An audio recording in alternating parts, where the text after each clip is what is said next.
Few days back నేనైతే gym లో ఒక మంచి ఫంక్షనల్ వేరియేషన్ చేస్తున్నాను which is very good for our grip strength as well as primal movement. దీన్ని మనం మంకీ బార్ అంటాము. ఇది చేస్తున్నప్పుడు ఒక అతను ఒక కామెంట్ అయితే చేశాడు. ఏమంటే, నేను చాలా లైట్ వెయిట్ ఉన్నాను కాబట్టి నేను ఈజీగా ఏదైతే చేసేస్తున్నాను. సో ఇది నాకు చాలా ఈజీ. ఒకవేళ ఒక మనిషి 100 kgs అలా ఉంటే అతనైతే చేయలేడు అన్నట్టు. ఇది సగం వరకు నిజమే. బట్ మనిషి సన్నగానే ఉంటే మంకీ బార్ ఈజీగా చేస్తామనేది మాత్రం ట్రూ కాదు.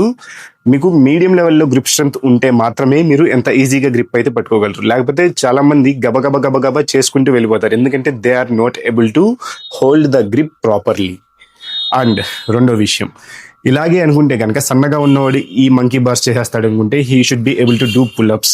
అండ్ అలాగే ఒక 100 kg ఉన్న మనిషి 200 kg బ్యాక్ స్క్వాట్ అయితే ఈజీగా హిట్ చేయాలి. మరి ఎందుకు చేయలేకపోతున్నారు? సో మనుషుల మైండ్ సెట్ అయితే చేంజ్ చేసుకోవాలి. వీళ్ళకి అసలు ఏమీ సరిగ్గా తెలియదు ఫిట్నెస్ ప్రిన్సిపల్స్ గురించి. But they ten to act like they know everything.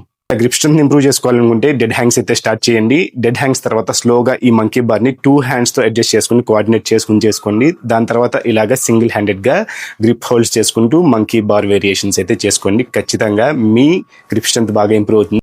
And మీ డెడ్ లిఫ్ట్ లో ఎటువంటి గ్రిప్ ఇష్యూ అయితే రాదు. But be very careful. మీ shoulder joints and wrist joints ని బాగా వార్మప్ చేసుకోండి. దాని తర్వాత ఈ మంకీ హ్యాంగింగ్ వర్కౌట్స్ అని పర్ఫామ్ చేయండి.